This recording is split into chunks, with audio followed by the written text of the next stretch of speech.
Good afternoon, everybody. It's Friday. That week went fast, huh? So we're already on chapter 8. I can't believe how fast this is going as well.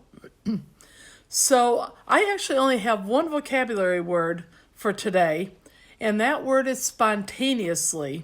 And that means to happen without a plan or unexpectedly.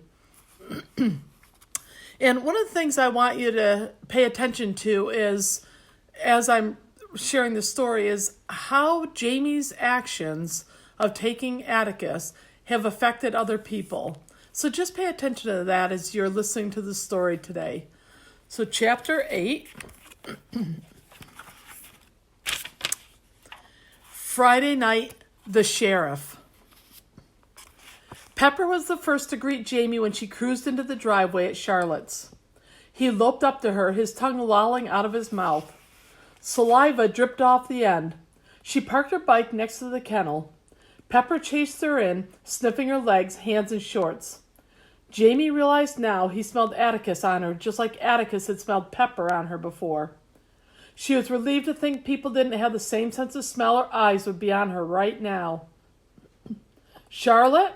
she called as she made her way down the kennel aisle. She could hear Charlotte's voice coming from the office area. "Char?" She broke off in mid-sentence when she saw Charlotte was on the phone.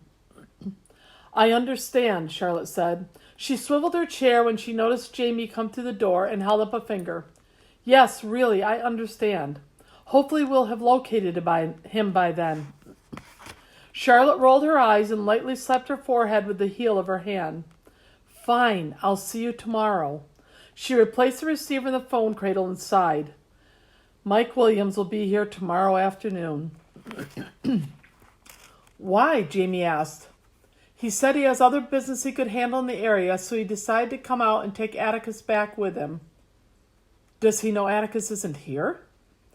"Yeah, I had to call him and let him know that Atticus might not make it on the plane tomorrow.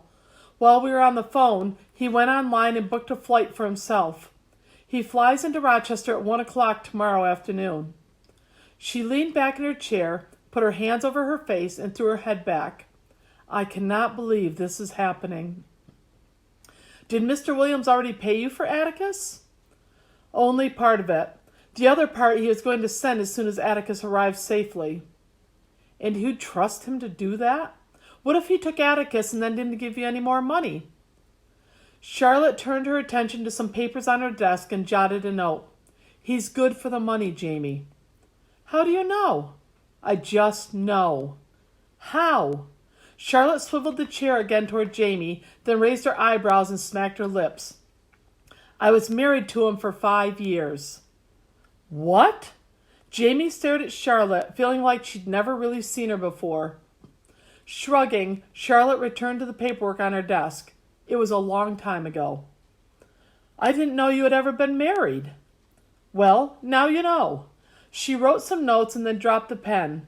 "It's not a time in my life I'm particularly proud of." "Does my mom know?" "Actually, she's the one who introduced us." Jamie dropped onto the stool next to the office counter. "Holy cow." Charlotte laughed. "Yeah, holy cow. And now I don't want any more questions about it. Let's just say that's why I felt I had no choice but to sell Atticus to Mike. It's a long story that goes way back. It's a long overdue debt repaid." "What if Atticus isn't back when he gets here?" Charlotte scratched her head. "I don't want to think about that. I just have to think positively, that's all. Pepper and I have gone out several times today. I have the animal control officer watching for him, too. He has to show up. It just doesn't make sense." The sound of car tires crunching along the gravel driveway drew her attention. Charlotte stood to look out the window. I wonder who that is." Jamie stretched on tiptoe to see around Charlotte. A gold Toyota Camry pulled to a stop near the house. Kyle Cody emerged from the passenger side. "Oh, it's Kyle." "Kyle who?" "Cody, a friend of mine from school." Jamie started for the door. "He offered to come out and help me search. I hope that's okay." Charlotte shrugged. "I won't turn down any help at this point." Jamie hurried from the office and out of the kennel. Kyle was walking toward Charlotte's porch, and his mother stood next to the driver's door of the car. "Hey, Kyle," Jamie called. He pivoted at the bottom step. "Oh, hey, I wasn't sure where to go." He walked back toward the car, and Jamie met him there. "This is my mom," he said. "Mom, this is Jamie Reston." "Hello, Mrs. Cody." Jamie wondered if the proper response was to shake the woman's hand and then decide it was the polite thing to do. "It's nice to meet you." "It's nice to meet you too, Jamie. Kyle has talked a lot about you." Jamie looked quickly at Kyle. "Really?" "Oh, yes. He said you—" "Mom!" Kyle cut her off and glared at her. She smiled and looked back at Jamie. "I'm sorry. Anyway, he told me how important this dog is to you and everyone else in your class. Something about the dog being a class mascot or something." "Well, sort of." Jamie glanced at Kyle again. "All the other kids kind of adopted him." Mrs. Cody slid into the driver's seat and closed the door. "I hope you find him." Jamie smiled. "I'm sure we will." Kyle stepped up to the car door and leaned on the open window frame. "Thanks for the ride, Mom. I'll call you when we're done." "My mom or Charlotte can probably give you a ride home later if you'd like," Jamie offered. "I'm available if they can't," Mrs. Cody answered. "Good luck, kids." She put the car in reverse and backed halfway down the driveway before turning the car around. With the window open, she stretched her arm out and waved. The car rolled out of the driveway and onto the street before either Jamie or Kyle spoke again. Kyle thrust his hands into his pockets and rocked back on his heels. "Yeah, that was awkward." "Your mom's nice," Jamie argued. He groaned. "She made it sound like I talk about you all the time." "I don't mind." "But I don't talk about you all the time." He stopped and his cheeks brightened. "I mean, I've told my parents about you and Atticus, but it's not like—" Kyle pulled his hands out of his pockets and held them up, a sheepish grin on his face. "You know what? Never mind. Let's start all over." He looked around the yard, then said, "So where should we start looking for Atticus?" "Let's ask Charlotte where she looked today," Jamie suggested. At that moment, Charlotte emerged from the kennel, Pepper at her side. Her cell phone was pressed to her ear, and she was talking fast, her hands waving in the air as if to emphasize her point. "All right." There was a pause, then, "Thanks. I'll see you in a little while. Bye." As she approached, Charlotte pushed a button on her phone, then hooked it onto her shorts. "Hi, Kyle. I'm Charlotte Taylor, Jamie's godmother," she said, extending her hand to shake Kyle's. "Jamie said you came out to help look for Atticus." "Yeah, a lot of the other kids are looking around their neighborhoods too, just in case." He bent to pet Pepper, but Pepper only stopped for a moment before his nose shot in the air and he started sniffing in Jamie's direction. "I really appreciate you kids wanting to help." Charlotte pushed her springy bangs off her face. Jamie took a step back, hoping Pepper wouldn't come closer, but the eager way he trotted directly to her, nose in the air and ears perked up, indicated his one-track mind. "Pepper, you are such a goofball." She tried to make it look natural that Pepper would have this much interest in her scent, but the way he pushed past her hands and insisted on smelling all around her seemed obvious to Jamie. "Pepper," Charlotte chided, "what's up with that? It's not like you didn't just see her inside. Leave Jamie alone." She reached for his collar and gently pulled him back, but he struggled against her. "Why are you acting so weird? Come on." His toenails dragged in the dirt as he attempted to dig in and resist being pulled back. "Jamie, why don't you and Kyle start by following the road and go towards your house? I drove it earlier, but maybe by walking it and calling for Atticus it would be better." Jamie nodded. "Okay, we can do that. Come on, Kyle." She wanted to get away from Pepper before Charlotte started to suspect just why he was so interested in the way Jamie smelled. As they walked away, he barked as if he were losing his best friend. "Wow, I guess Pepper really likes you too," Kyle commented over the incessant barks. "You must be good at what you do here at the kennel." Jamie slid her hands in her back pockets as the gravel crunched under their feet. "I guess. I love working with dogs." "Especially Atticus?" he asked. "Especially Atticus." Once on the road, Jamie began calling Atticus. Kyle called him too, almost like an echo to Jamie, and then stopped. "Should I be calling him? He doesn't even know my voice." It's probably better if only I do, Jamie agreed. But it would help if you watch the other side of the road and I'll watch this side. They walked for a while without conversation. Birds perched on tree branches tweeted to one another. A black crow swooped in front of them and settled next to the two others that were pecking at something on the side of the road. With a loud caw, he beat the air with his wings, apparently attempting to intimidate the other two so he could get what they were eating. But they merely glanced his way, then returned to their task. When Jamie and Kyle were a few feet away, all three took flight, two perching on the overhead wires and the third circling in the air. Occasionally, Jamie glanced in Kyle's direction, still in disbelief that he was here with her, and that he wanted to be with her. Once he turned and looked at her, catching her staring. They exchanged smiles in the awkward moment. While she tried to remember to call Atticus's name every few hundred feet, Jamie racked her brain, trying to think of topics for conversation. She didn't know what Kyle did when he wasn't in school. Finding the silence unbearable, she decided that was the best place to start. So what are you going to do this summer? Kyle also looked relieved to have something to talk about. Playing lacrosse in a league. Cool, I play soccer, Jamie said. I used to, Kyle said, but when my older brother started playing lacrosse, I switched too. I'm a long pole defenseman. Jamie had no idea what that meant, so that was the beginning of her questions about the sport. The lacrosse conversation carried them at least a half mile of the trek. Then, when they had exhausted that topic, they were silent again. Inside, Jamie cringed, wondering what most girls talked about when they were with the guy they really liked. She imagined saying something witty to make him laugh. She imagined him taking her hand in his and weaving their fingers together. It was so easy to picture the scenario in her mind. Hey, Kyle suddenly interjected, startling Jamie from her daydream. I had a strange thing happen while I was hanging up posters today. Jamie was happy to have a reason to turn and look at him. Really? What? He leaned over and picked up a gray stone from the road and began tossing it between his hands. I was hanging one of the posters at the Red Hen Diner when this old man came out.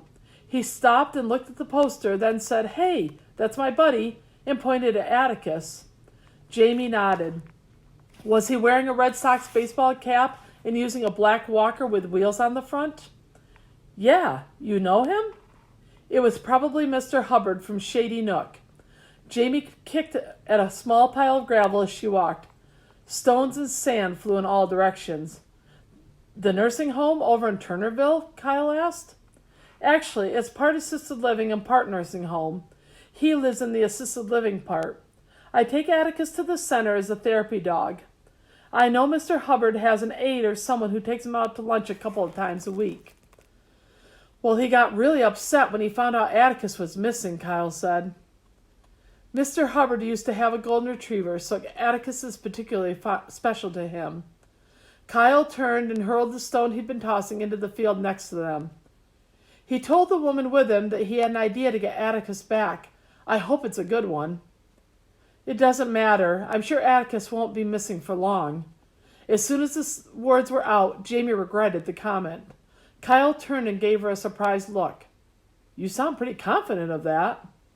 She felt her ears turning red. Well, with everyone in town looking for him, he has to be found soon, right? I guess. Kyle squinted his eyes as if he were scrutinizing her reasoning. Eager to change the subject, Jamie cupped her hands around her mouth. Atticus! Atticus! They listened and waited for any response, and then she turned back to Kyle. It's so nice of you to come and help search, Kyle.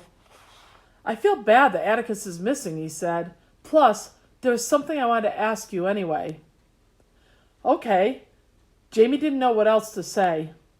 Well, Kyle began and then hesitated. I was wondering if you'd like to go to the graduation dance with me. Jamie felt her eyes widen spontaneously. Really? The question was out of her mouth before she could stop it. Yeah, really. I know I haven't talked to you before this, but I was never sure what to say, with your dad and all. But I've always kind of liked you. Oh. Kyle rushed to continue. I talked with my mom and dad at dinner one night and told them I didn't want you to think I was asking you because I felt sorry for you. I know it was a long time ago when it happened, but it wasn't a long time ago, Jamie corrected him. It was last October, 7 months. On some days it felt like it was yesterday or last week, then other times it felt like it had been years since she'd seen her dad. Yeah, Kyle stammered. Without realizing what she was doing, Jamie stopped, reached out and took Kyle's hand. I'm sorry. I didn't mean to make you feel bad. It's just hard to explain how it feels sometimes. Do you want to talk about it, or him, he asked. I wanted to tell you a long time ago that I was sorry about what happened, but I was afraid I'd upset you. Jamie tipped her head and looked at him. I think that's what everyone thinks. But I like talking about my dad. I'm proud of him. She glanced down and realized she was holding Kyle's hand, a bold move she normally wouldn't make. He didn't seem to mind, but she let go as if she were touching fire and started walking again. You know, she said as she studied the surrounding fields as if she really thought Atticus might be out there, my mother's a guidance counselor at the high school. Once, Charlotte told me that being a counselor is kind of like being a doctor. They both know how to fix other people's problems, but they can't operate on themselves. What do you mean? Kyle asked. I had told Charlotte how my mom tries really hard to make life normal for Haley and me, and sometimes she talks about my dad, but then it makes her so sad that instead of making us feel better, we all feel worse because she's upset. And that's so not what my mom wants to happen. I wish I knew how to help her. Maybe your mom should join a grief support group. That's what my mom and dad did. Startled, Jamie stopped. For what? I had an older brother who was killed in a car accident almost 2 years ago. Oh, that's terrible. I'm sorry. Jamie had learned that response from the people who'd come to the house after her father died. She was surprised she was repeating exactly what they'd said to her, because at the time it hadn't brought her comfort. Yeah, Kyle continued. He was out with a friend. On the way home, a drunk driver hit their car. He died a few days later. Swallowing hard, Jamie whispered, I don't know what to say. Kyle chuckled. That's pretty weird, because that's exactly what I said to my parents about you. I wanted to talk to you, but I didn't know what to say. He turned and looked at her, and a warm feeling shot through her. Anyway, he continued, that's why we moved last summer. My parents said they wanted to start fresh. We used to vacation on Cuco Lake every year, so that's why they decided to move to this area. Jamie smiled. I'm sorry about your brother, but it is nice to have a friend who understands. You'll probably think I'm kind of... She stopped and twirled her finger next to her head. You know, crazy or something. But that's why Atticus is so important to me. Whenever I feel really bad and miss my dad, I know I can sit and talk about him around Atticus. Atticus just leans against me and lets me talk or cry. Then I feel better. If you got your mom to check out a group, you could go too, he said. You know, if you find the right one. Trust me, it will make you feel better. It doesn't make the hurt go away, but you learn how to deal with it and move on. Something about Jamie and what he was saying calmed her. Something about Kyle and what he was saying calmed Jamie. He sounded so mature. She was sorry for what he'd experienced, but it felt good to have a friend she could talk to. They came to a crossroads. Jamie stopped and looked around. I think we should turn around. Atticus isn't around here. They reversed direction. The walk back went faster as Jamie told Kyle about her father and Kyle told her about his brother. Halfway, Kyle reached for Jamie's hand and held it. It was warm, and this time it felt right. They were becoming friends who understood each other. It felt right to have the physical connection too. Unlike the trip down the road, everything about this part was comfortable. They were lost in conversation when the hum of a vehicle's engine interrupted them. Their hands naturally fell apart. Jamie was relieved. Even though they were holding hands as they walked, they were still just friends. She didn't need her mother to come along and think there was more to the relationship than there was. They stepped into the gravel along the side and turned to watch the approaching vehicle. The white car with the red stripe and lettering along the side was easy to identify. especially with the red and white light bar mounted on the top. Yates County Sheriff was written in bold letters across the driver's side doors. The car's engine whined as it approached and slowed. The deputy leaned out the open window. Jamie recognized Tag Bentley, a friend of her father's. She hoped he hadn't seen her holding Kyle's hand. "Hi, kids," he greeted. "Hi," they responded in unison. He glanced up and down the road. "I don't suppose you've spotted a wandering golden retriever out here, have you?" Alarm bells went off in Jamie's head. "No, but we were looking for one." "Probably the same one. Is it Charlotte's dog from Charté Kennels?" the sheriff asked. Jamie's fingers tingled, and then the sensation raced up her arm. She nodded as Kyle answered. "Yeah, Atticus." "Yep, same one. I'm on my way out to take a statement from Charlotte now. She thought it got out and ran away, but now she's thinking it might have been stolen. Have to write up an incident report just in case." "But," the words caught in Jamie's throat. Charlotte had called the sheriff? Jamie never dreamed she'd do something like that. She'd purposely made it look like Atticus had slipped out accidentally. "Keep your eyes peeled out anyway," the sheriff said. "I guess the dog's pretty valuable. If it was stolen, somebody's in a whole lot of trouble." He pulled away, kicking up a few tiny rocks with the cruiser tires. Jamie stood frozen, but heat shot to her chest and face. She didn't want to lose Atticus, but could she be arrested if she didn't get him back here soon? Why hadn't she thought of any of these things when she dreamed up this plan to hide him? Could this situation get any worse? "Are you okay, Jamie?" Kyle stepped in front of her and took her by the arms. She shook her head, trying to clear it. Yeah, come on. I want to get back to the kennel." She darted down the pavement, imagining herself looking like one of those cartoon characters who are running so fast that their legs look like spinning wheels. Stones flew up from under her feet as she rounded the curve into the driveway. Next to her, Kyle's cell phone rang. They stopped running and stood at the end of the driveway in the shade of a big oak tree. He took his phone out of his pocket and then leaned over at the waist to catch his breath while he answered it. "Hi, Dad." He listened for a minute. "Oh, okay, thanks. See ya." He snapped the phone shut and wiped his hand across his forehead. "Phew, Jamie, you can really run." She, too, was breathing hard, but in between her labored breaths, she tried to focus on what was happening by Atticus's outdoor pen. The patrol car was parked in front of the kennel, and Charlotte was showing Tag Bentley the broken latch. Jamie could see him writing notes in a little spiral notebook. At first she wanted to go and listen, but she changed her mind when reason set in. She didn't want Tag Bentley asking her any questions. It was one thing to avoid the truth when answering everyone else's questions about Atticus. It was something totally different to withhold information from a sheriff. She had to make some decisions, and fast. Kyle interrupted her thoughts. "That was my dad on the phone. He's on the way to pick me up." Without looking at him, Jamie said, "Okay." Kyle took her by the arms and turned her toward him. "I know you're worried about what's going on here, but before I forget, you never gave me an answer." An answer? All she wanted right now was to know what Charlotte was saying to the sheriff, and even more importantly, what he was telling her. Bending slightly at the knees, Kyle lowered himself to eye level with Jamie. "Do you want to go to the dance with me?"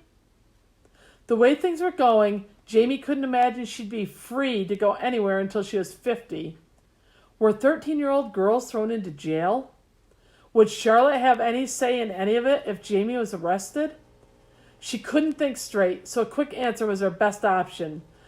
Sure." "Cool," Kyle smiled, but Jamie couldn't. That's the end of Chapter 8. Chapter 9 will be on Monday at 1:30, as long as I have no meetings that crop up for work. So I just wanted to go back to the question that I asked at the beginning. And when I said, think about the things that Jamie has done that has affected other people. And my question is, have you noticed how little problems are happening because of Amy's decision to take Atticus? For example, she hadn't expected Charlotte to be so upset. She hadn't expected the kids at school to make posters. She hadn't expected Mr. Hubbard to hear about it and him be upset. And she definitely hadn't expected the sheriff to be coming to take a statement to look for Atticus because he'd possibly been stolen. So there are a whole lot of consequences because of Jamie's decision. I hope you have a great weekend. For those who are listening to Attic Letters, I'll see you tonight at 8 o'clock.